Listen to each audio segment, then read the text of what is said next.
Jake, after 17 years, we're eliminating your position, my boss said. Flatly clean out your desk by end of day. My name's Jake Wilson.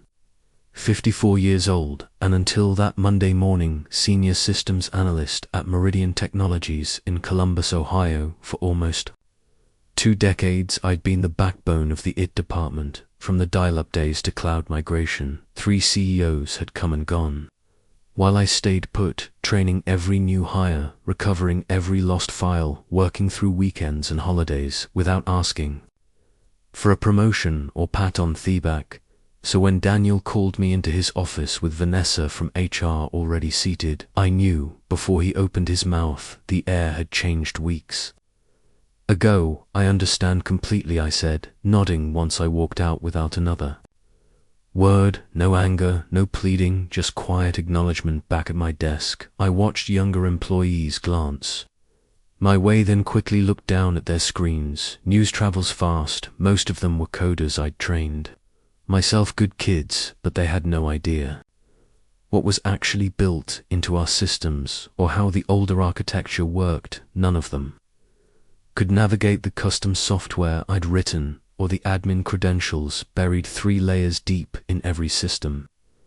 I began packing my personal items methodically. Family photo coffee mug my son made in high school, the small cactus that somehow survived 17 years. Under fluorescent lighting, Bethany from marketing stopped by, her face tight with concern. Jake, I just heard, this is ridiculous. You practically built this place. I shrugged. Companies change direction, but without any warning, after everything you've done. Her voice was rising, drawing attention. It's fine, I said quietly. Really, it wasn't fine, but I wasn't going to make a scene. As I was leaving, Daniel stepped out of his office to watch me go. No goodbye, no handshake, just surveillance to make sure I actually left. What none of them had bothered to pay attention to over the years was that I had become the most critical person in the entire building, not because I was exceptional, but because I was thorough. I documented everything, set up secure audit protocols years ago to track unauthorized access by request of the legal team during a past scandal. I also had copies in my car. I sat for a moment looking back at the 12-story building where I'd spent most of my adult life. The security badge I'd just surrendered had been renewed 16 times. I started the engine and drove home. They had no idea Wednesday would be fun. I'd been with Meridian since it was just 2 floors in a business park. Started when my daughter Olivia was in kindergarten. Now she was finishing grad school. The company grew and I grew with it. Turned down offers from competitors because loyalty mattered to me. My wife Andrea used to joke that the servers were my second family. She wasn't entirely wrong. I knew every system, every workaround, every backdoor solution to problems the executives didn't even know existed. The infrastructure I'd built had survived 3 acquisitions and countless innovations that management embraced then abandoned. Months later, Daniel became my boss 5 years ago. Young MBA type who called our department it resources instead of people. He had ideas about streamlining, efficiency, digital transformation, buzzwords that usually meant doing more with less.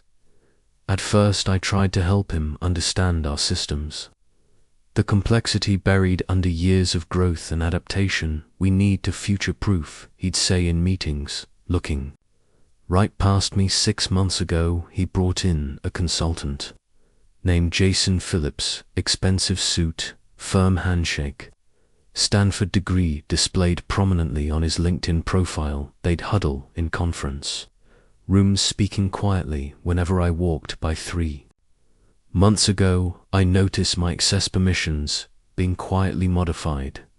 Nothing obvious, just small changes to administrative controls. I could have protested, but instead I watched. Documented. You seem distracted lately, Andrea said one night as we sat on the porch. Is everything okay at work? I nodded, sipping my beer. Just changes, nothing I haven't seen before. But these changes felt different. I was being sidelined in meetings.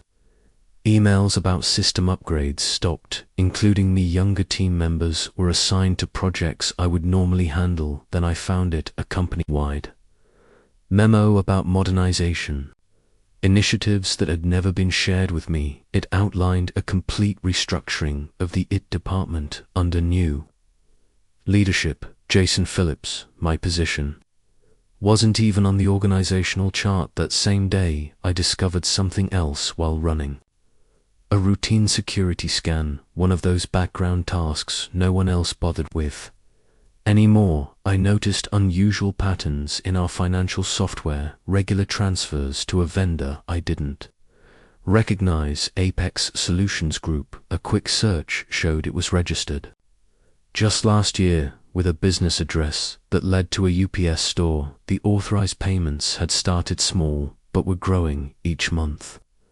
I didn't say anything, just noted it, copied the records, and continued watching. Sometimes the quiet man in the corner sees everything precisely because everyone thinks he sees nothing. The morning after I was let go, I sat in my home office, staring at my personal laptop. No alarm had woken me, no commute waited, just silence and the weight of what had happened. Andrea brought me coffee, placing it beside me without a word. After 19 years of marriage, she knew when I needed space. I'm going to the store, she said, eventually. Need anything? I shook my head. After she left, I unlocked the bottom drawer of my desk and pulled out a flash drive, one of several I kept secure. Company policies strictly prohibited removing data, but years ago, when the legal team needed an audit system for tracking potential insider threats, I'd been clear about needing off-site backups. They'd signed off on it, then promptly forgotten. I plugged it in and began reviewing the files, internal emails, meeting minutes.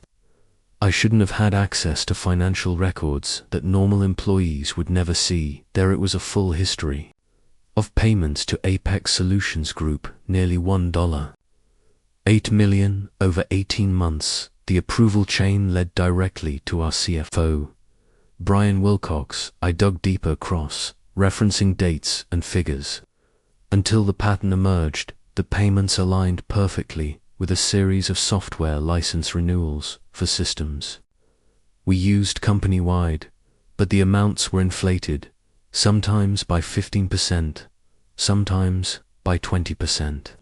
Small enough not to raise immediate flags, large enough to add up. I pulled up the business registration for Apex Solutions Group. The listed owner was Thomas Wilcox. A quick social media search confirmed what I suspected. 703, Brian's brother-in-law. They were siphoning company funds through fake markup on legitimate expenses. I leaned back in my chair, feeling something shift inside me. Not anger, exactly, something colder, more focused. For 17 years, I'd solved problems, fixed systems, protected data. I'd been the reliable one, the steady presence who never caused waves, and they discarded me like outdated hardware. My phone buzzed with a text from Stephen A. Jr., analyst I'd mentored over the past 2 years. Sorry about yesterday, total BS. What they did, Phillips, is already moving into your old office. I set the phone down without responding. The pieces all fit now. Daniel and the CFO needed me gone before anyone could connect the dots on their scheme. They probably thought the evidence would disappear with me, that I was just some aging tech guy who didn't understand modern finance. I opened my email and began drafting a message to the board of directors, then stopped, finger hovering over the send button to direct. Too easy to dismiss as the bitter accusations of a fired employee. I needed leverage, precision, a way to expose the fraud that couldn't be ignored or covered up. I deleted the draft and started making plans. Tomorrow was Wednesday, board meeting day. Quarterly financials would be presented, bonuses would be approved. Perfect timing. I closed the laptop and walked to the living room window, looking out at the neighborhood where we'd raised our kids. and built our life for the first time since yesterday. I smiled. Wednesday morning, I sat in my car across the street from Meridian's headquarters watching employees stream through the revolving doors, and the passenger seat was my laptop logged into an email account I'd created years ago for security testing, one that appeared to come from an internal company domain but wasn't tracked in the main directory at exactly 9:15 a.m. I sent my first move-in email to Daniel with the subject line "Financial Irregularities, Urgent Review Needed," and a basic summary of what I'd found regarding the Apex payments. I included just enough detail to be credible, but kept the brother-in-law out of it. If Daniel was involved, he'd panic. If he wasn't, he'd investigate. Either way, I'd learn something by 9:45.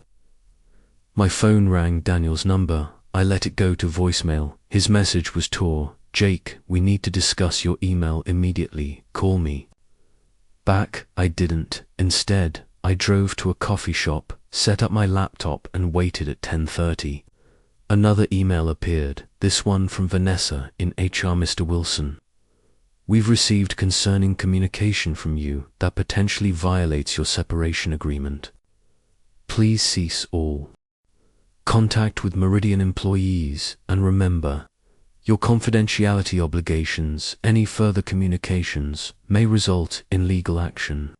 So that's how they were playing it. Threaten, dismiss, isolate. I hadn't signed any separation agreement. At noon, I drove to my bank and accessed my safe deposit box. Inside was another backup, older, but with critical information I hadn't included on my regular drives. Among the files were original security protocols I designed, including documentation of who had access to what systems and when changes were made. According to these records, Brian Wilcox had personally requested expanded access to the financial approval systems 18 months ago, right when the Apex payments began. Back home, I found 3 more missed calls: Daniel, Vanessa, and now Jason Phillips. I hadn't expected him to get involved so quickly. Interesting. I checked my personal email to find a message from Stephen, marked urgent. "Jake there, saying you sent some crazy email about financial fraud. Phillips called an emergency meeting. Everyone's talking. They're pulling your access. Everything, even historical stuff. We need to do our jobs. What's going on? Poor kid, caught in the crossfire." I sent a brief reply. "Don't get involved, Stephen. Just watch." At 3 p.m. my home phone rang, a number I hadn't used for business in years. I picked up, but said nothing. "Jake, it's Brian Wilcox." His voice was steady, controlled. "We should talk about your concerns. I think there's been a misunderstanding." "Is that what you call it?" I asked. "Look, transition periods are always difficult. If you have questions about company finances, there are proper channels, like the board." I interrupted. Silence. "Then the board doesn't need to be bothered with operational details. Why don't we meet tomorrow, just you and me? We can clear this up." "Sorry, I'm busy tomorrow," I said. "Besides, I think the board might actually be very interested in Apex Solutions Group and your brother-in-law." The sharp intake of breath told me everything. "You're making a serious mistake," he said finally. "We can make this right. Generous severance references, whatever you need." "Goodbye, Brian," I said, and hung up. Within 10 minutes, Vanessa emailed again. Suddenly my severance package had doubled, with an attached agreement requiring my complete confidentiality regarding all company matters. They were scrambling now, but they still thought they were dealing with a simple extortion attempt. They had no idea what was coming. Thursday morning brought clarity and confirmation. I'd spent the night combing through years of data, connecting dots I'd previously worked. The Apex scheme wasn't Brian's first creative accounting project. 3 years ago, shortly after he became CFO, another pattern emerged: consulting fees to a firm called Lakeside Business Solutions. Different name, same game. Inflated invoices for services partially or never rendered. I Traced the registration for Lakeside. This one led to Patricia Wilcox, Brian's wife. The woman was apparently CEO of a company that had no website, no employees, and a virtual office address. But the bigger revelation came when I dug into email archives. Daniel hadn't just been aware of these arrangements, he'd helped facilitate them. In exchange, his department received budget increases. While others faced cuts, he'd been brought in specifically because the previous director had started asking questions about its expenditures. Even Jason Phillips was connected. His consulting firm had been hired through an unusual process that bypassed normal procurement channels. His real role wasn't modernizing it, it was eliminating the one person who might notice. The financial patterns me. The scheme was elegant in its simplicity. Create legitimate seeming vendors, approve inflated payments, and split the difference, since actual services were being provided just at marked up rates. Auditors scanning for completely fraudulent charges would miss it. Over 3 years, they diverted nearly $4.3 million. I gathered everything into a comprehensive report, spreadsheets, showing the pattern of increases, business registrations, linking the companies to Brian's family, email exchanges, showing Daniel's knowledge and participation. Then I did something they wouldn't expect. I contacted Robert Chen, a board member I'd worked with years ago during a security implementation. He was semi-retired now, but still attended quarterly meetings. Jake Wilson, he said, answering on the second ring. Long time heard. You left Meridian, not by choice, I replied. Robert, I need 15 minutes of your time. It's important silence than this about why Brian and Daniel have been huddled together, looking stressed. Board meeting was tense yesterday. Probably, he chuckled. Always. Figured you knew where the bodies were buried. Where can we meet? An hour later, we sat in a park 3 miles from headquarters. I handed him a sealed envelope containing a printed summary and a flash drive. That's everything I said. Dates, amounts, connections. I'm not looking for my job back. I'm not looking for money. I just want the right people to know. Robert studied me. Why come home? Because you actually read audit reports. I've watched you in meetings. You ask questions. He nodded slowly. There's an emergency board session tomorrow, finance committee review. Convenient timing, Jake, he said, pocketing the envelope. If this checks out, there will be serious consequences. I'm counting on it. As I walked back to my car, my phone buzzed with a text from Andrea. Someone named Jason Phillips came by the house looking for you, said it was urgent. I told him you were out. They were getting desperate. Good. That afternoon I received job offers from 2 competing firms, both for positions well above my previous role, both offering substantial signing bonuses. Word had gotten around about my sudden availability. I ignored them for now. This wasn't about finding another job, it was about finishing what they had started that night, using credentials that should have been revoked but weren't sloppy. It transitioned Jason. I accessed the company's email server one last time and scheduled a message to be delivered to every board member at 8 a.m. tomorrow. Before you approve Q2 bonuses, read this. Attached was my full report. Friday morning dawned clear and bright. I sat on my porch with coffee, watching the neighborhood wake up. No alarm clock, no commute. Just waiting. At precisely 8 a.m., my scheduled email delivered its payload to the board members. By 8:17, my phone began to ring. Numbers I didn't recognize, likely board members' assistants, scrambling to reach me. I let them all go to voicemail. At 9 a.m., the emergency finance committee meeting would begin. Robert Chen would be there with my documentation in hand, watching reactions as my email was discovered and discussed. At 9:32, Stephen texted, police are here, Wilcox and Daniel being questioned in conference rooms.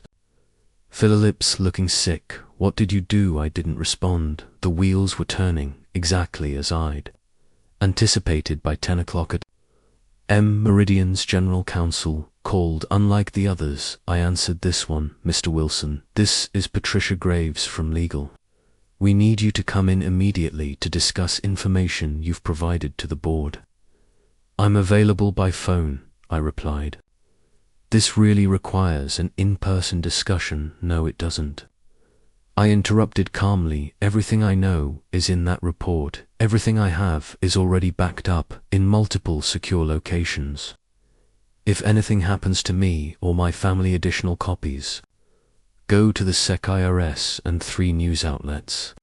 Silence, Mr. Wilson, she finally said, her voice carefully measured.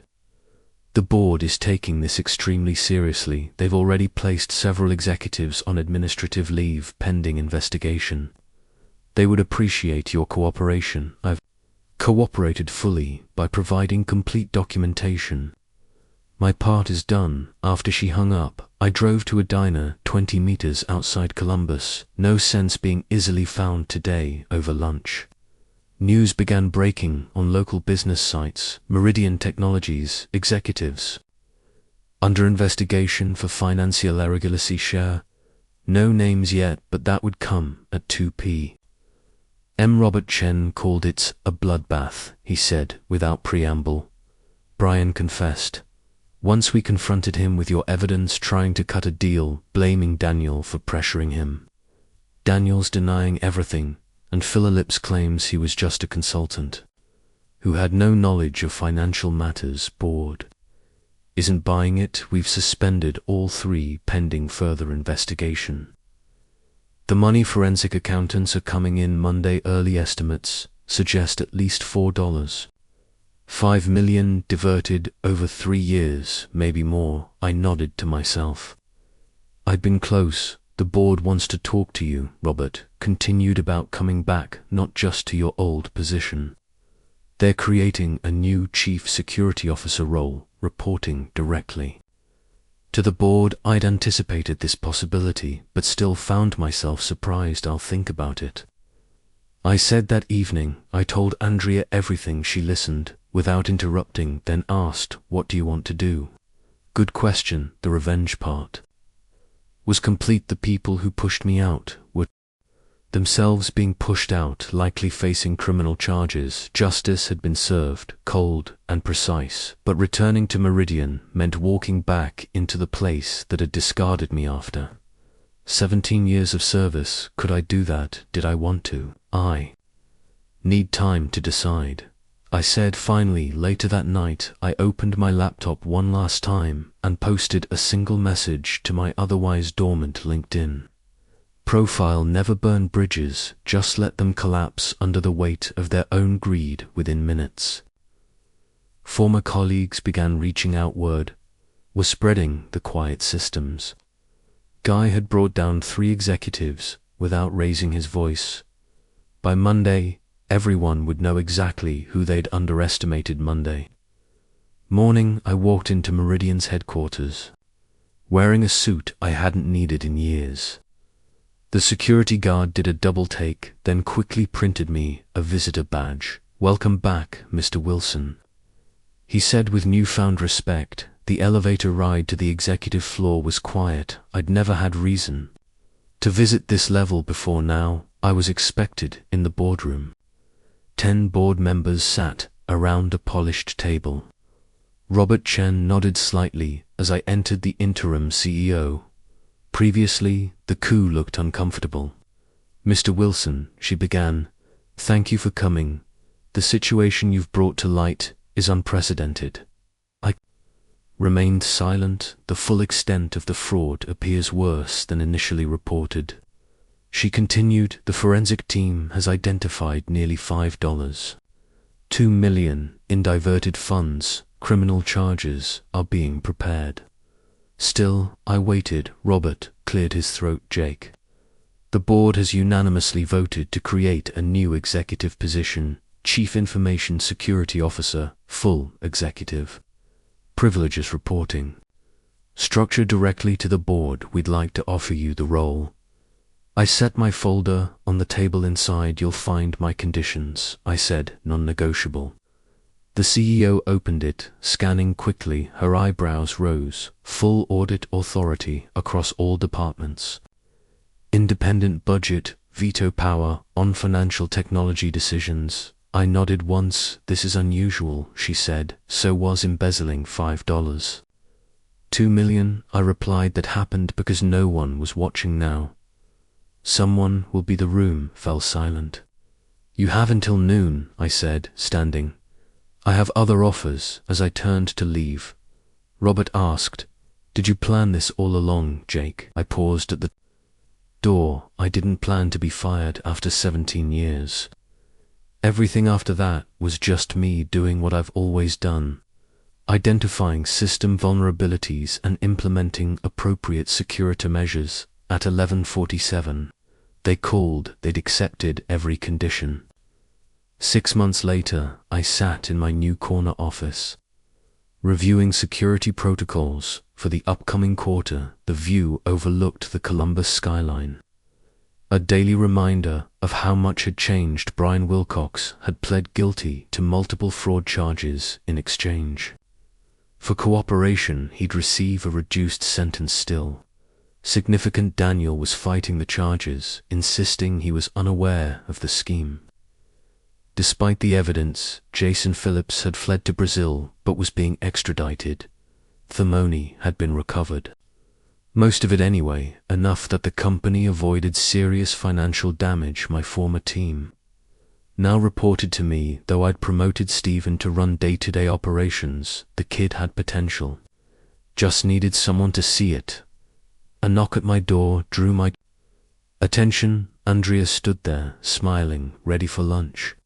She asked. I nodded, grabbing my jacket as we walked through the IT department. Conversations quieted briefly, not from fear but respect. These people knew what had happened, knew I could have destroyed the company instead of saving it in the elevator. Andrea squeezed my hand, happy. I considered the question, the anger that had driven me. Those first few days after being fired had faded. What remained wasn't exactly happiness, more like satisfaction. Completion. I'm good, I said. Outside, the October sun warmed our faces as we walked to a nearby restaurant. My phone buzzed with a message from Robert Chen. Board approved. Your security budget increase. Unanimous vote. I smiled slightly. No arguments. No questions, just trust. Andrea noticed my expression. What is it? Nothing, I said, sliding the phone back into my pocket. Just thinking about bridges. Some collapse under their own weight. Others, once repaired, become stronger than they ever were before. I'd built this one right this time.